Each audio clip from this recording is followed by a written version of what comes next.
6회 상쾌통쾌 정치 토크쇼 정치인싸 인사해 주세요. 네, 안녕하세요. 소영주입니다. 안녕하세요. 박상태입니다. 안녕하세요. 장성철입니다. 네, 안녕하세요. 윤희석입니다. 네, 안녕하세요. 저는 이정민입니다. 광고 듣고 시작하겠습니다.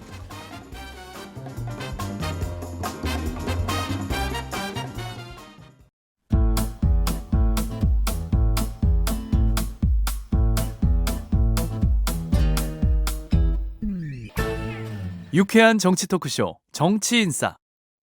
네, 여러분께서는 정치인싸와 함께하고 계십니다. 이재명 대통령이 G20 정상회의 참석차 중동 아프리카 4개국을 순방 중인데요. 자, 먼저 이번 주에 새로 나온 대통령 평가부터 보겠습니다. 이 여론조사는 18일부터 20일까지 전화 면접으로 진행된 갤럽 자체 조사입니다. 자세한 사항은 중앙선거 여론조사 심의위원회 홈페이지 참고하시면 되고요. 잘하고 있다가 60, 다시 조금 반등을 했고요. 잘못하고 있다가 30%. 중도층만 떼서 보면 잘하고 있다가 66, 잘못한다가 26%로 조금 더 격차는 차이가 나고요.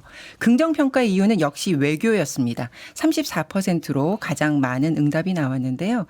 자, 이번 순방에서도 국익 우선 실용 외교 여기에 방점이 찍혀 있는데 국민들은 아무래도 여기에 점수를 주시는 것 같습니다.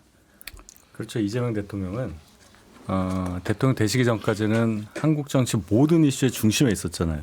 근데 딱 대통령 취임하시자마자부터는 그렇지가 않아요.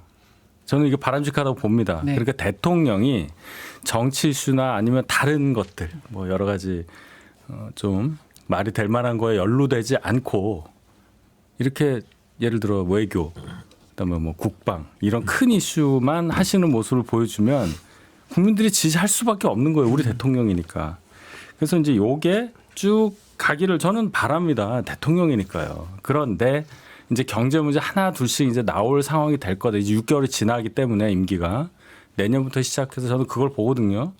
민주당에서는 계속 코스피 얘기만 하지만 이게 또 이상해지잖아요. 그러니까 주가 지수에만 연연해서 경제 성과를 뭔가 자랑하거나 성과를 과시하기보다는 내실 있는 대책을 어떻게 마련하느냐 거기에 따라서 어떠한 경제적인 움직임, 특히 내수 위주로 국내 투자 위주로 일어나느냐 여기에 방점을 두어야 앞으로도 이런 지지율이 유지될 거라고 생각합니다. 결국 민생, 경제 네. 여기에 초점을 맞춰야 예. 된다는 건데 이번 외교 마치고도 지지율을 계속 이어가기 위해서 고려해야 되는 변수 짚어주시죠. 저는 이제 정치적으로 너무 논란이 되고 예를 들어 항소포기 같은 경우만 해도 지난주 조사에서는 뚝 떨어졌었잖아요. 그런 것들만 대통령이 좀 피하면 된다라고 생각해요. 원래 이재명 대통령은 행정가형이죠. 네. 그러니까 성과를 어떤 과제가 있고 그거를 완수하는데 더 어떻게 보면 본인이 사명감을 갖는 성과형이라고 생각하고 그래서 그런 부분에 대한 것들이 보수층에서도 인정이 되고 있다고 생각합니다. 이번에도 보면 대구 경북이 41대 38로 긍정이 더 높아요. 보수층에서도 이재명 대통령이 일하는 거에 대해서는 인정하는 거죠.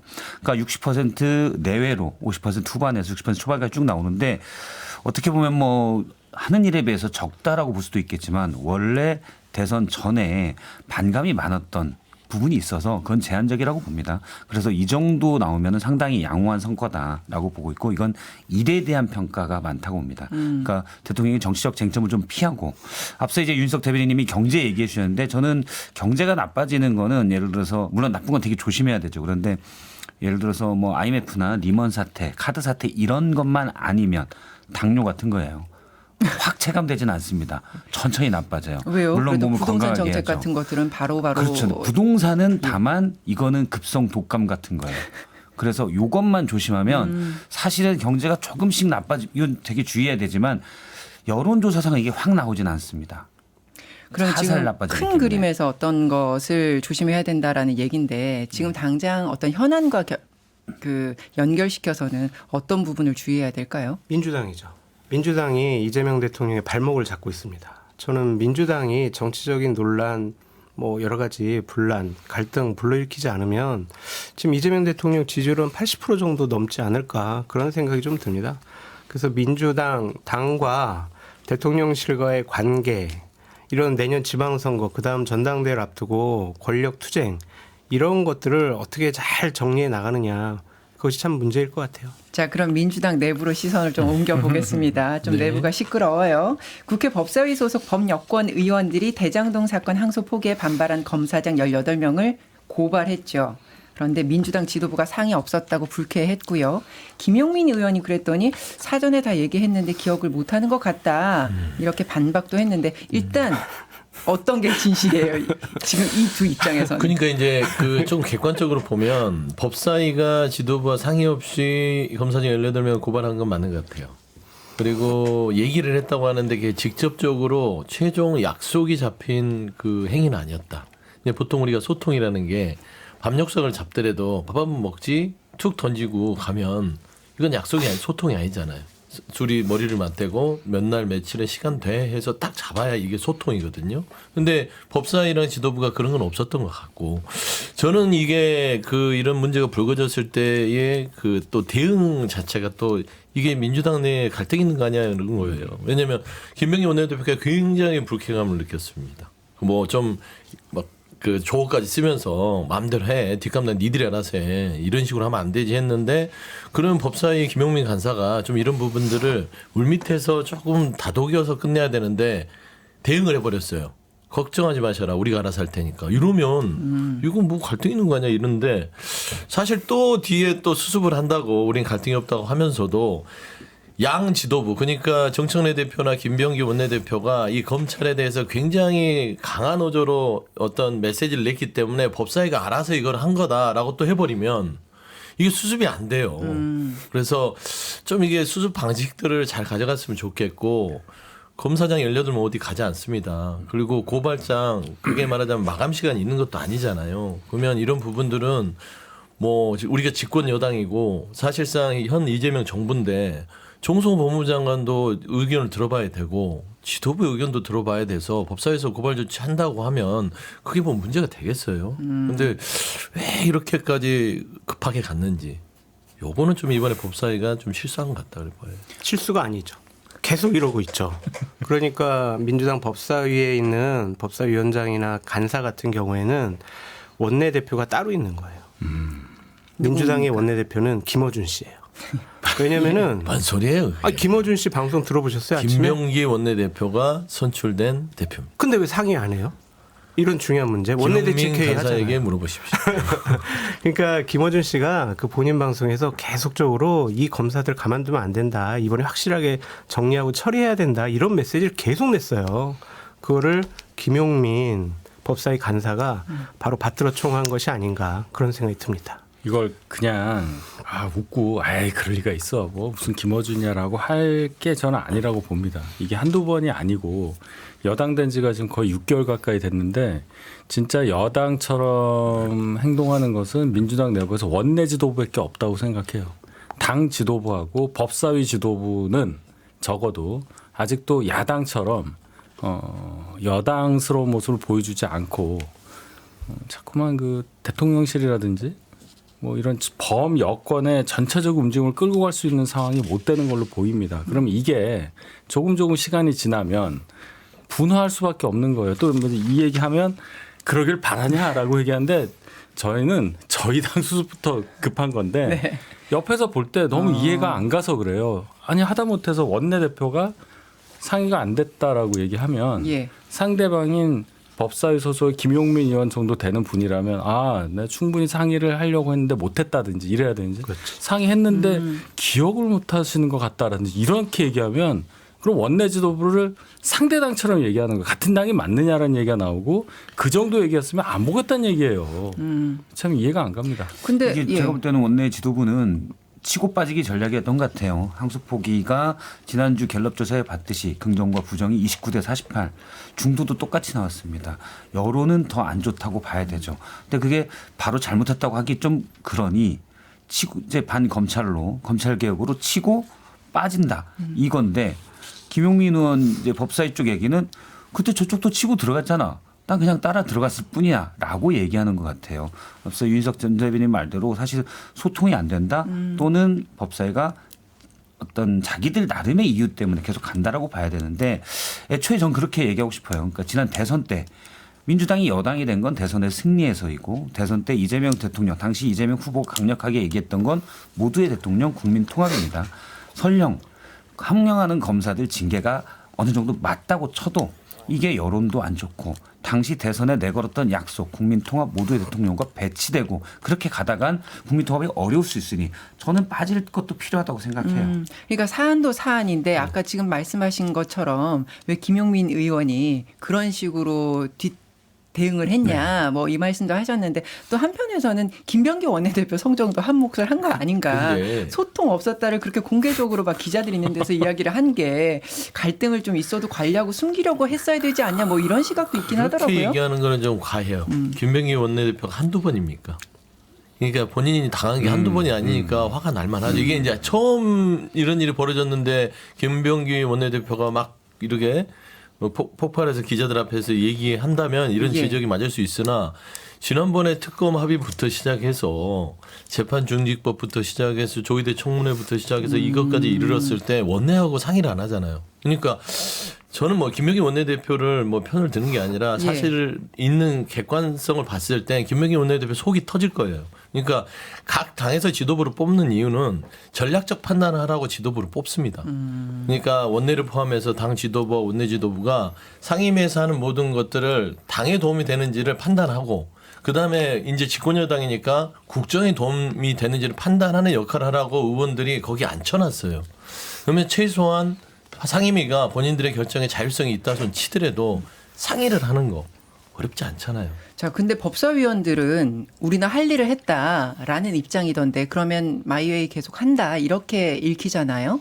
그러면 이 의도는 어떻게 해석해야 돼요? 그러니까 첫 번째는 김어준 씨 말을 따르는 것이 가장 중요하다라고 생각을 하는 것 같고요. 두 번째는 추미애 법사위원장이나 김용민 간사가 내년 지방선거 때 경기도지사 선거에 나가려는 개인적인 정치적인 욕심이 있어요.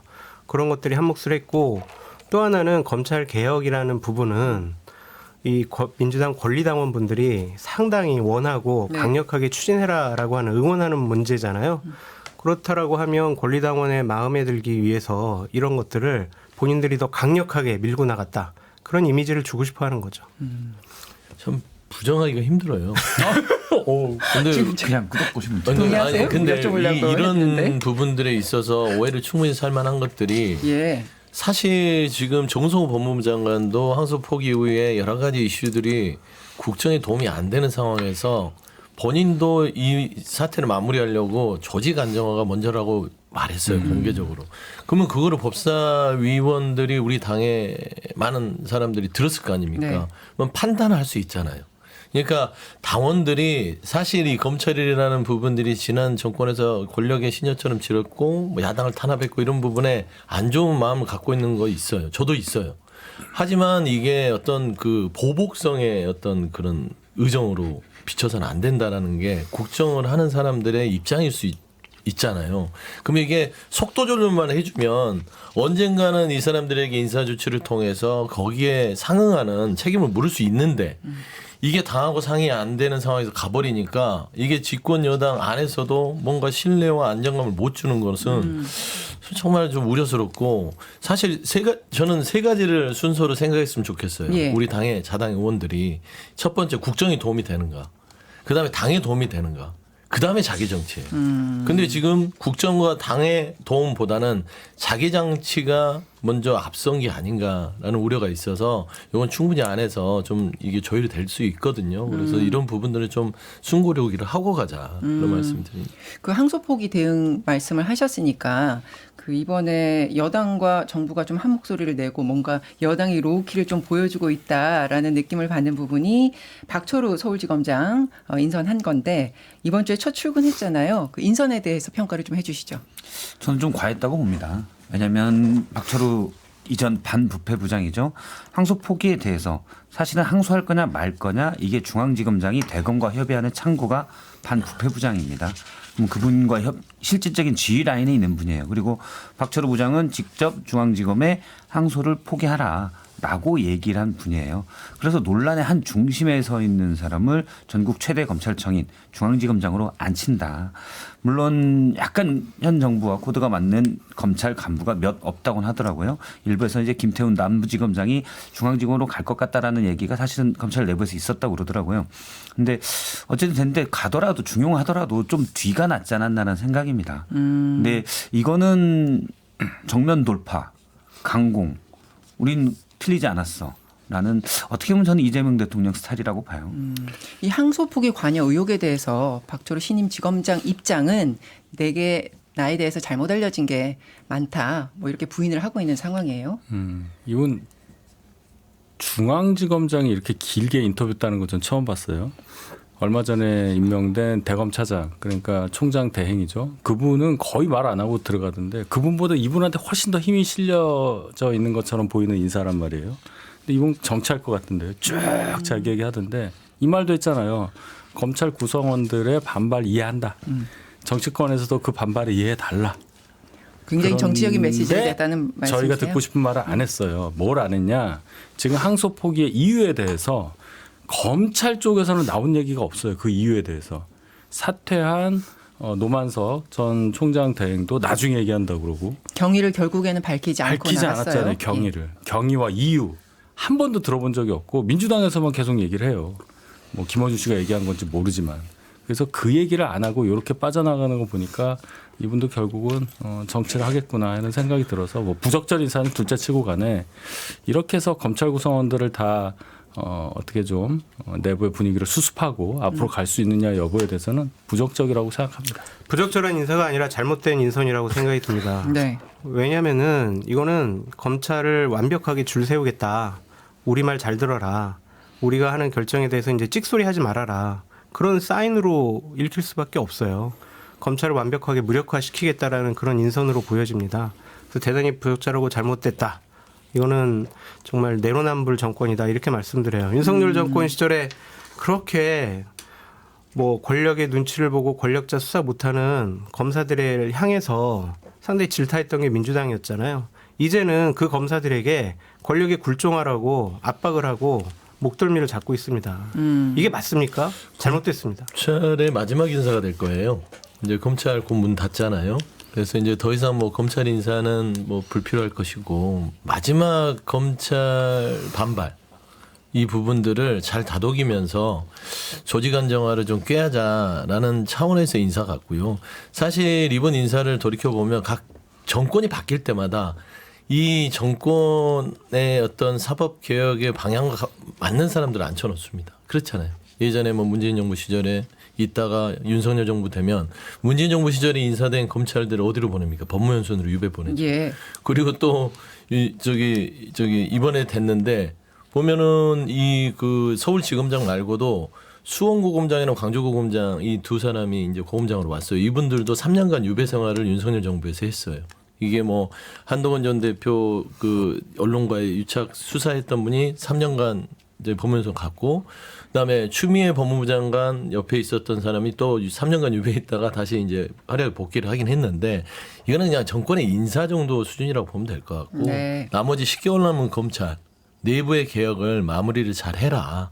라는 인사 같습니다. 이걸 알겠습니다. 부적절하다고 보기 힘들다. 예, 서울지검장 인선에 대해서 이제 양측의 평가를 들어봤고 원래 얘기하던 주제로 돌아와서 민주당 그 여당 법사위 얘기하면서요. 서영구요 의원의 쿠팡 임원 오찬 논란이 이번 주에 굉장히 뜨거웠잖아요. 쿠팡 퇴직금 불기소 외압 의혹을 수사하는 상설특검이 임명되자마자 그 비슷한 시기에 점심 식사를 같이 한 것이 논란인데 같이 한 사람이 서영교 의원과 같이 한 사람이 대한변협 회장과 쿠팡에서 아직 퇴사 처리가 되지 않은 임원과 함께 식사를 했다는 거예요. 근데 서영교 의원은 악의적인 공작이다 이렇게 주장을 하고 있습니다. 이건 어떻게 보셨어요? 공작이라는 단어를 쓸 게 아니죠. 정치 공작이라는 얘기는 적어도 지금 이 현대 한국 정치 상황에서는 어울리지 않는 단어라고 생각을 하고, 뭐 과거의 어떤 본인의 경험이라든지 이런 것 때문에 튀어나온 얘기라고 보는데, 그렇게 되면은 결국은 나는 억울한데 누군가가 의도적으로 나를 함정에 빠뜨리기 위해서 만든 거다라는 얘기가 되잖아요. 근데 글쎄요, 점심을 드신 거는 맞잖아요.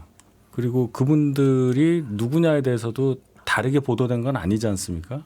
그러니까 일단 그 경위를 설명하면 되는 건데 다짜고짜 이건 공작이다라고 얘기하는 것은 맞지가 않고 서영교 의원 정도 되는 법사위원이라면 어떻게 처신을 해야 되는 것에 대해서 누구보다 잘 아실 텐데 이러한 상황까지 끌고 온 거는 본인의 그건 책임이라고 생각하는데 제가 놀란 것은 그 휴대폰 메시지를 보이게끔 한 분이 김병기 원내대표의 원내대표인데 메신저가 기자의 카메라에 잡힌 거예요. 예, 뭐 이제는 뭐 거의 공공연한 하나의 수단이 된 건데요. 두 분이 얼마 전에 원내대표 자리를 놓고 경선하셨던 분이잖아요.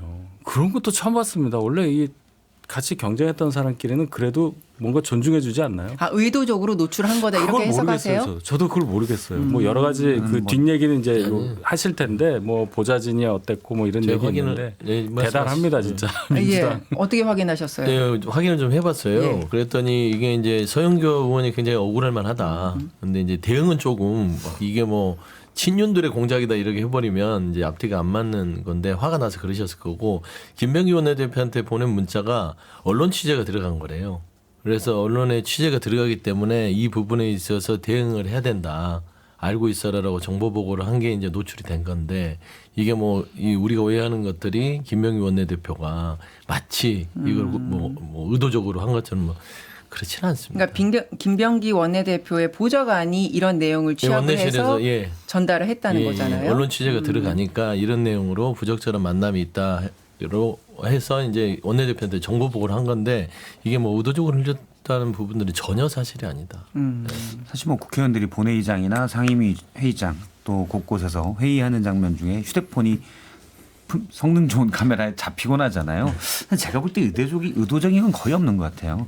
예전에 이제 김무성 대표 때도 몇 네. 개가 잡히면서 논란이 됐는데 장 소장님 물어보니까 의도적인 건 아니었다라고 맞습니다. 하더라고요. 아니 근데 그때는 초창기였는데 이제는 워낙 이게 화제가 될 때가 많으니까 좀 그런 상황에서는 대부분 조심들을 하거나 하지 않잖아요. 그러니까 이게 또 요렇게 공교롭게 이런 식의 이런 문자가 또 노출되다 보니까 각종 의혹들이 나오는 것 같아요. 아니 공작이라고 우리가 얘기했냐고요. 서영교 의원이 얘기하셨잖아요. 안 그래요? 그걸 공작이 아니라고 하면은 이것도 웃긴 얘기가 되잖아요.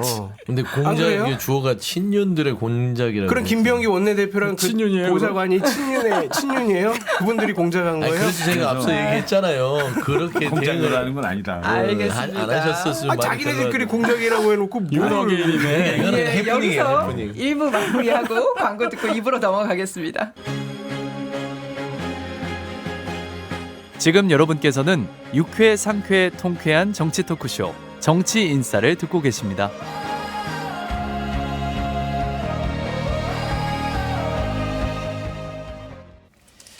정청래 대표의 1인 1표제 도입 이야기를 좀 해보겠습니다. 민주당 정청래 대표가 전당대회 때 대의원과 권리당원 투표 비율을 1대1로 바꾸는 1인 1표제를 도입하기로 했습니다. 당원들이 86% 압도적으로 찬성했다 했는데 투표율 자체는 17%가 되지 않았고요. 당 지도부는 공개적으로 지금 반발을 하고 있는 상황입니다. 자, 이 변화의 의미를 장 소장님이 짧게 정리를 해 주세요. 이렇게 1인 1표제로 바꾸는 것의 의미. 정청래 대표가 그냥 민주당을 자기 당으로 만들고 싶어 하는 거예요. 그러니까 지방선거 때 이런 식으로 해서 자기가 추천하고 자기를 좀 응원하는 사람들 지방선거 때 많이 이제 당선되게 만들고 후보되게 만들겠다. 그렇게 해서 지방선거 후에 전당대회 벌어지면 그 각 지역에 본인 세력들을 기반으로 해가지고 뭐 다시 한번 당대표를 하겠다. 내년에 그래서 다시 2028년도 총선 공천권을 행사하는 당대표에 내가 당선되겠다. 그러한 룰 개정이라고 볼 수밖에 없죠. 이건 상당히 좀 문제가 많은 것 같습니다. 졸속이에요. 뭐 김병기 원내대표나 한준호 최고위원, 이현주 최고위원이 이거는 좀 더 신중하게 논의하자라고 했는데도 이렇게 강하게 밀어붙이는 것은 다른 정치적인 의도가 있는 거 아니냐라는 비판 받을 수밖에 없고 이 문제가 이재명 대통령 귀국하시면 당과 대통령 간에 또 상당한 갈등의 문제가 될 것 같습니다. 정 대표가 왜 이 시점에 이렇게 뭔가 서두르는 듯한 느낌을 보이냐 여기에 대해서 답해 주시면요. 일단은 정치적으로 분석하면은 지방선거가 다가왔다는 것이고 사실 그 처음에 당대표 일성이 당원 주권 시대를 열겠다 해요. 대통령은 국민 주권, 당에서는 당원 주권. 그래서 1인 1표 부분들은 오랫동안 그 공약으로 내세웠던 거를 현실화하는 것인데 물론 그렇게 되면 정청래 대표에게는 유리하기 때문에 갖가지 해석이 있을 수 있고 오해가 있을 수 있죠. 근데 저는 이제 어제 이현주 최고위원이 금요일 날 제가 봐서는 문제를 지적한 게 그게 좀 합당하다고 봅니다. 왜 그러냐면 이게 처음에는 투표로 갔다가 이 투표 참여자들이 당헌당규의 요건에 맞지 않는다는 지적했더니 여론조사로 갔어요. 근데 여론조사를 갔는데 16.8%가 나왔어요, 투표율이. 근데 중요한 문제에 있어서는 당헌당규상 100분의 30입니다. 30%의 투표율이 나와야만 이게 의견으로서 충족이 되기 때문에 이거를 가지고 중앙위원회를 올려서 1인 1표 이거를 대의원과 당원 구분 없이 가는 것들을 결정하는 것 이렇게 진행하는 것은 절차상 조금 너무 성급한 거 아니냐. 그러니까 충분한 시간을 가지고 가도 되는 문제. 그래서 뭐가 급해요. 이 시간을 좀 가지고 당내에서 많은 사람들의 의견을 취합해서 당원 주권 시대를 열어가도 되는 것이고 대의원과 당원의 1인 1표제는 하나의 요소이지 이게 전체를 다 대변하지는 않거든요. 당원 주권의 시대에 대한 다른 방식들의 여러 가지 그 도입할 제도들이 많은데 굳이 이거를 막 이렇게 밀어붙이면 사실 이게 또 당내에서도 갈등의 요소가 될 수 있습니다. 그래서 저는 다른 이런 부분에 있어서 절차적인 문제점을 제기하는 최고위원들의 말에도 좀 귀 기울이면서 대통령 안 계실 때 확 처리해버리자 그런 의도가 있는 게 아닌가요? 대통령하고 지금 사실 그 이 국회하고는 아예 그 업무가 분리돼 있기 때문에 대통령도 거기에 대해서 관여하지 않아요. 알겠습니다. 최고위원들이 어쨌든 강하게 반발을 하고 있는 상황이니까 이건 어떻게 전개되는지 조금 지켜보도록 하겠습니다. 자, 이번 주 금요일에 있었던 윤 전 대통령 재판을 좀 보겠습니다. 얼마 전 재판에서 공개됐던 계엄 전 국무회의 CCTV를 두고 제대로 했다는 여론이 나온다. 윤 전 대통령이 이렇게 주장을 하더라고요. 들으신 분들은 이건 또 도대체 무슨 얘기냐. 무슨 얘기입니까? 윤 대통령한테 지적된 부분이 여러 개가 있는데 애초에 국무회의에 심의를 거쳐서 계엄령을 발동해야 되는 상황에 대해서 이게 제대로 국무회의 한 거 맞냐, 숫자만 겨우 채운 거 아니냐, 거기서부터 불법성, 뭐 부적절성 이런 게 나온 거잖아요. 여러 가지 쟁점들이 있는데 맨 앞단에 있는 것에 대해서 증언을 할 상황이 생겼을 때 이렇게 이제 얘기를 한 거죠. CCTV 보면 국민들이 다 본 거 아니냐, 사람들 다 있었던 거고.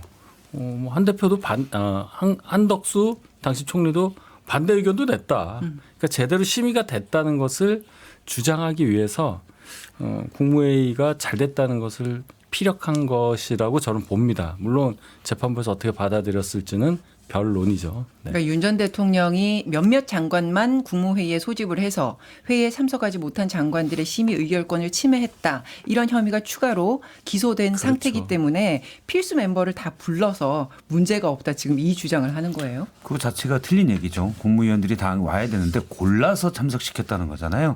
필수 멤버라고 얘기하는 건 아마 그런 의도도 들어가 있는 것으로 보이고 당시 한덕수 전 총리가 김용현 전 장관이 예전 손가락으로 몇 명 둬야 된다. 의결 정족수를 채우려고 했는데 사실은 다 의결 정족수가 된 다음에 회의는 2분도 안 되게 진행됐고 윤석열 전 대통령이 본인 하고 싶은 말 하고 가버렸잖아요. 그래서 판단은 헌법재판소에서도 이거는 제대로 된 심의가 이루어지지 않았다. 부서도 없었기 때문에 국무회의가 아니다라고 결론을 내렸습니다. 여기에 대해서 제가 볼 때 그냥 윤석열 전 대통령은 우기기 대망이니까 회의실에서 국무위원들이 앉아서 뭔가 얘기를 주고받았다. 국무회의 끝. 이렇게 생각하는 것 같아요. 이번 주에 그 홍정원 국정원 전 차장과 윤 전 대통령이 또 법정에서 공방을 벌인 그 장면도 화제가 됐습니다. 윤 전 대통령이 방첩사령관이 잘못했다는 식으로 이야기를 몰아갔더니 처음으로 이제까지 굉장히 공손하고 깍듯한 태도를 일관했던 홍 전 차장이 피고인 이렇게 불렀단 말이에요. 그러니까 이것만큼은 내가 더 이상 못 받아들이겠다. 그거예요.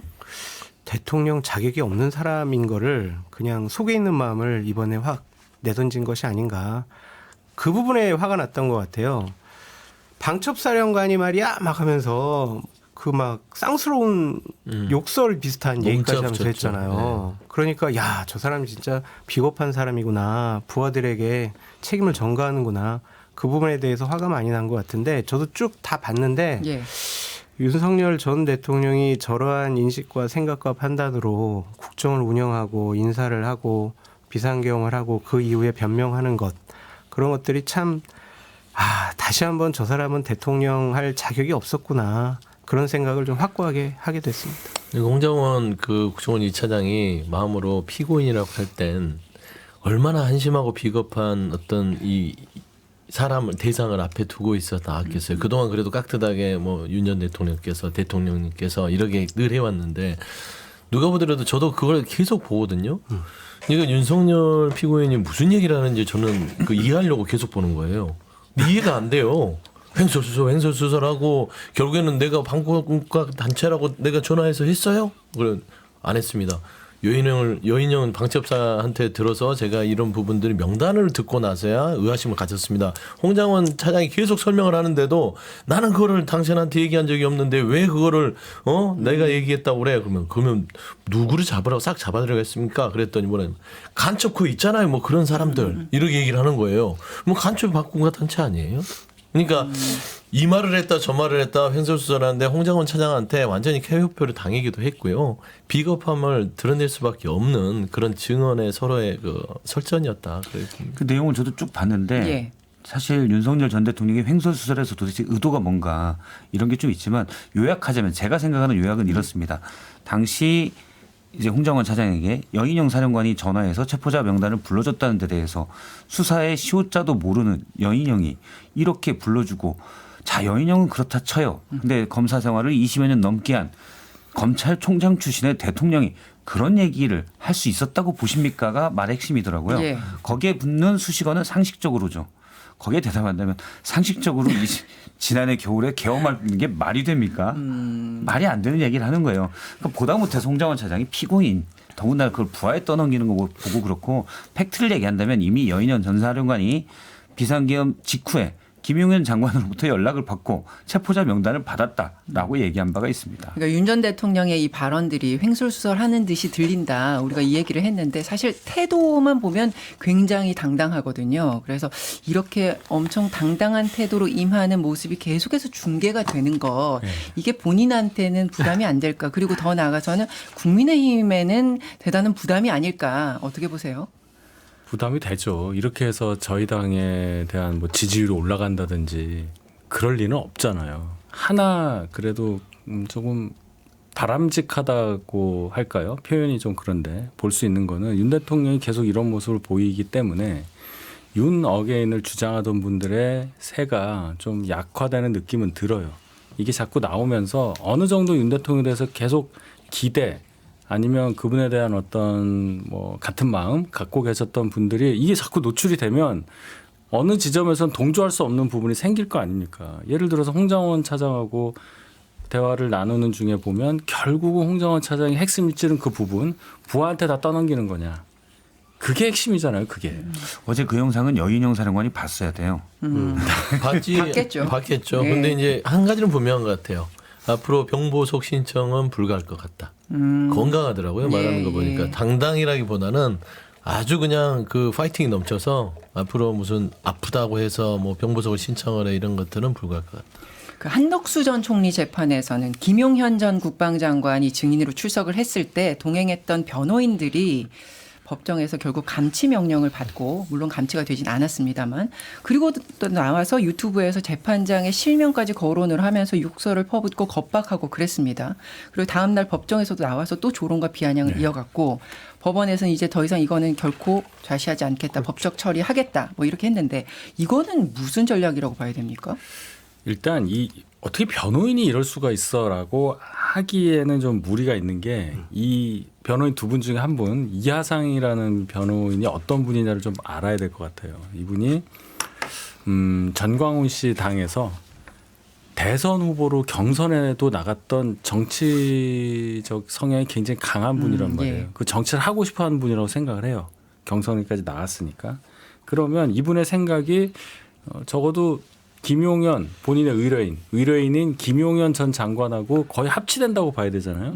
이분이 이전에도 처음에 탄핵 심판할 때 그 기자분들 앞에서도 굉장히 센 발언을 했던 변호인 중에 한 분이에요.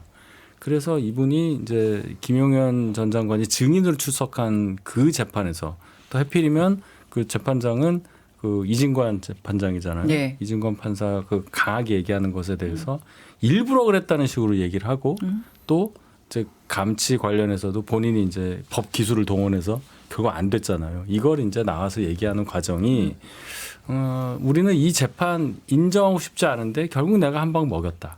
결국 저 사람들 속으로는 다 덜덜 떨면서 나한테 나의 기세에 눌린 거다.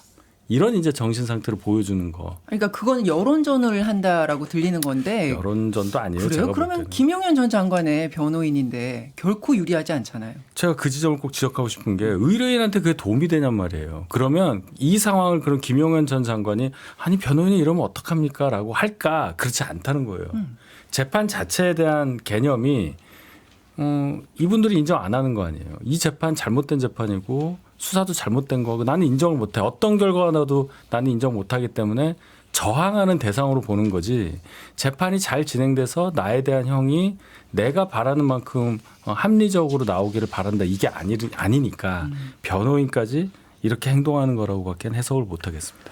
정치적인 행위를 하는 거죠. 본인 이걸 기반으로 해서 정치를 할 겁니다. 뭐 내년 지방선거라든지 아니면 2028년 총선에 국민의힘 쪽으로 해가지고 정치할 생각이 좀 강한 것 같고, 참고로 정광훈 씨의 최측근으로 이제 묘사가 돼 있는데 정광훈 씨가 이 이하상 씨에 대해서 뭐라고 설명했냐면 한국 사회가 무너지고 있는 듯해 우리와 협력하고 있는 이 변호사를 김 전 장관에게 보냈다라고 설명을 했어요.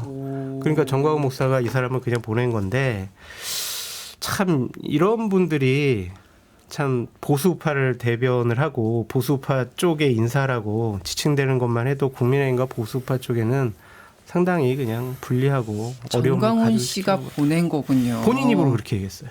내가 보냈다. 좋은 거예요. 안 좋은 거예요. 전 대변인이 만약 김용현 장관이 잠깐만 이러면 내 재판 불리할 것 같은데 그러니까요.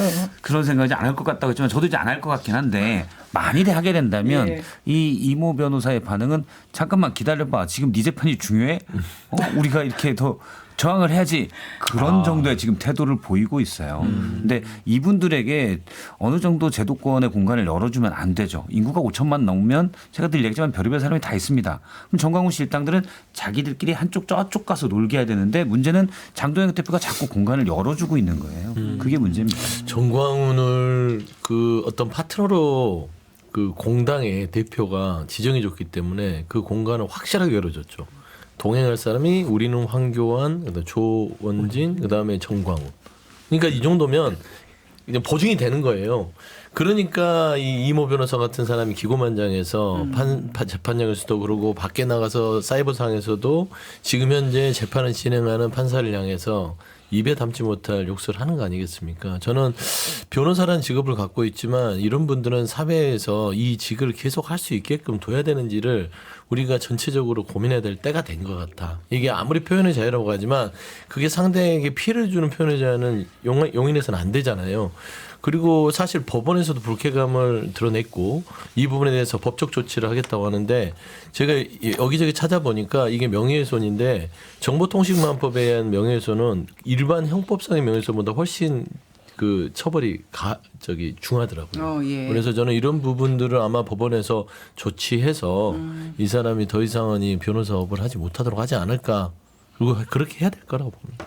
윤 전 대통령 내란 재판장인 지기현 판사에 대해서 공수처가 이제 본격적으로 수사에 나섰습니다. 이른바 유흥주점 접대 의혹에 대해서인데요.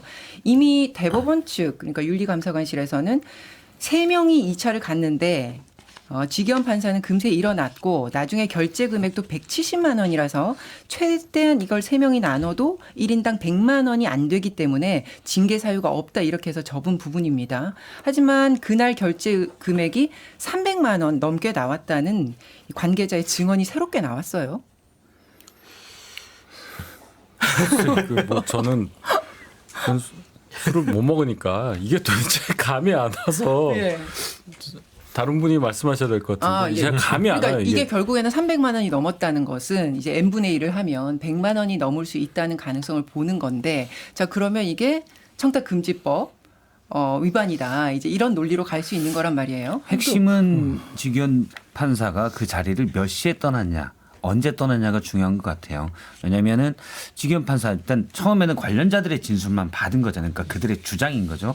170만 원이 나왔다는 것도 그렇고 한 잔 먹고 떠났다는 것도 그렇고 그래서 공수처에서 압수수색 영장을 발부받은 건 택시 앱의 기록이거든요.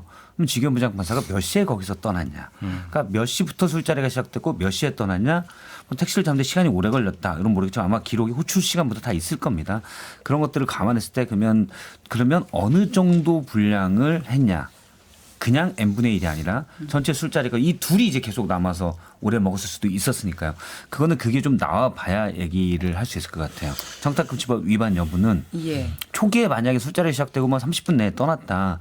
그러면 뭐 일단 자리 자체는 부적절하고 근데 정탁금지법 위반이냐 이 여부에 대해서는 이제 또 다르게 생각할 수도 그렇죠. 있고. 예. 근데 어쨌든 그걸 들여다보기 위해서 영장을 신청을 했는데 압수수색 영장을 신청을 했는데 택시 어플리케이션 기록만 들여다볼 수 있게 했고 신용카드 사용 내역은 들여다볼 수 없게 했단 말이에요. 그래서 분리해서 영장을 발부했죠. 예, 그래서 이제 법원에서 계속해서 제 식구를 감싸는 것 아니냐 이런 비판도 있는 것 같아요. 감싸고 있어요.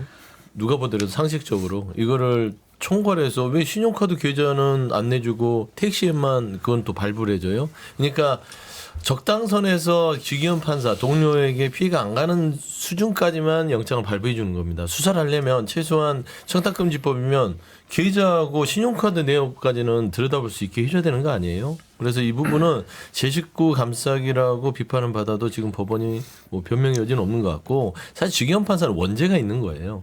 첫 번째는 구속 취소라는 희대에 그 결정을 해서 내란 수개를 풀어줘서 국민들을 분노하게 했고 두 번째는 재판 과정을 보세요. 그게 가족 오락관인지 재판입니까?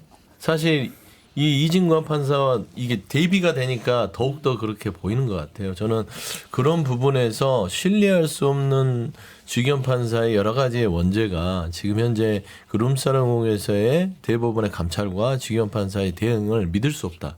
라는 것들도 아마 여러 가지 이제 공처 수사 과정에서의 어떤 뭐 포인트가 아닌가 싶습니다. 쉽지 않을 것 같아요. 근데 여기에 같이 참석했던 사람들 특정이 돼 있잖아요. 그 사람들이 적극적인 진술을 해서 맞다고 지기현 판사 술값 안 냈고 우리 같이 술 먹다가 내가 다 냈다고 그런 진술을 받지 않는 한 이 정도 가지고 어떤 징계라든지 처벌하기는 쉬워 보이지 않습니다. 그러니까요. 그리고 공수처는 청탁금지법 위반은 수사할 수가 없고 뇌물죄만 수사를 할 수 있기 때문에 이게 만약에 금액이 뭐 100만 원이 넘어간다고 하더라도 결국에는 대가성을 입증을 해야지만 처벌할 수 있는 거라서 지금 장 소장님 말씀대로 지금 상황에서는 이게 쉽지 않다. 뭐 이렇게들 보신 것 사실 같습니다. 좀 애매합니다. 저도 이제 지기현 부장판사가 가장 큰 건 윤석열을 석방 지휘한 부분. 또 1월 18일 1차 구속기한까지 재판 1심 선고를 끝마치지 못할 가능성이 크다는 거 이건 상당히 비판받아야 된다고 생각해요.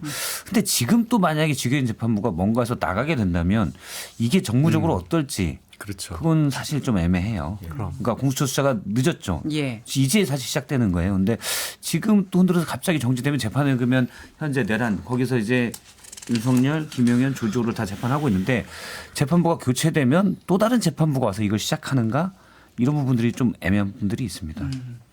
그 김건희 특검팀이 압수수색을 지나가던 도중에 현장에서 도주를 했던 도이치모터스 주가 조작 사건 주포 이모 씨가 무려 34일 만에 긴급 체포가 됐습니다. 충북 충주의 한 휴게소에서 체포가 됐는데 그동안 친형이 마련해줬던 농막에서 숨어 지냈다 이렇게 얘기를 했어요. 그리고 음식을 구하려고 잠깐 틈을 타서 나왔는데 잡혔다 뭐 이렇게 얘기를 하더라고요. 참.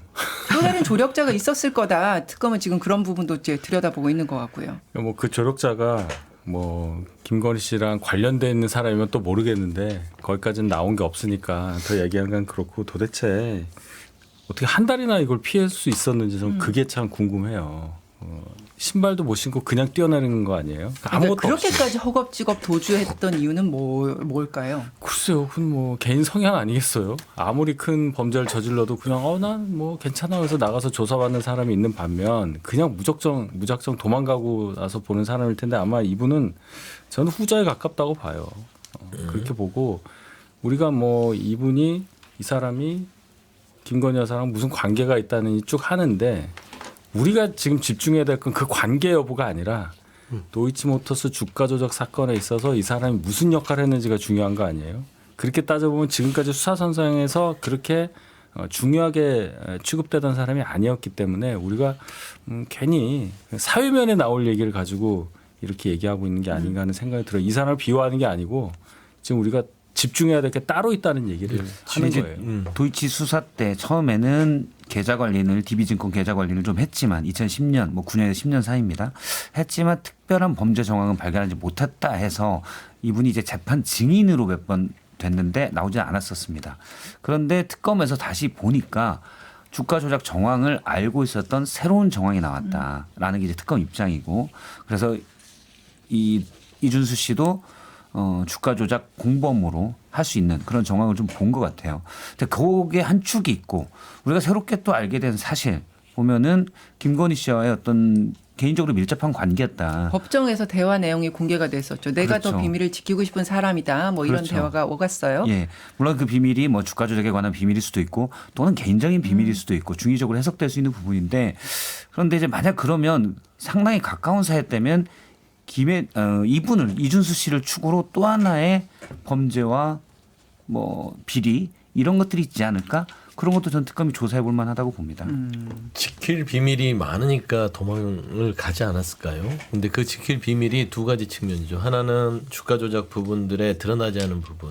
하나는 개인적인 비밀이 될 수도 있는데 지금 말하는 거 우리가 개인적 비밀은 굳이 얘기하지 않아도 될 것 같고 사실 이게 이제 도이치모터 주가 조작으로 연계될 게 아니라 삼부 토건까지 이어질 수 있는 거예요. 그러면 삼부 토건까지 이어지면 이거는 도이치모터 주가 조작 사건은요 빙산의 일각입니다. 이게 아주 거대하게 움직였거든요.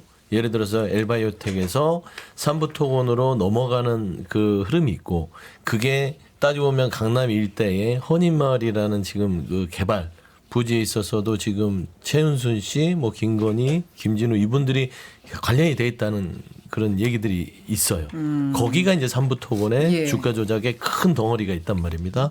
그러면 이건 또 다른 시작이기 때문에 그게 밝혀질 바 같아서 아마 도망간 게 아닌가 싶어요.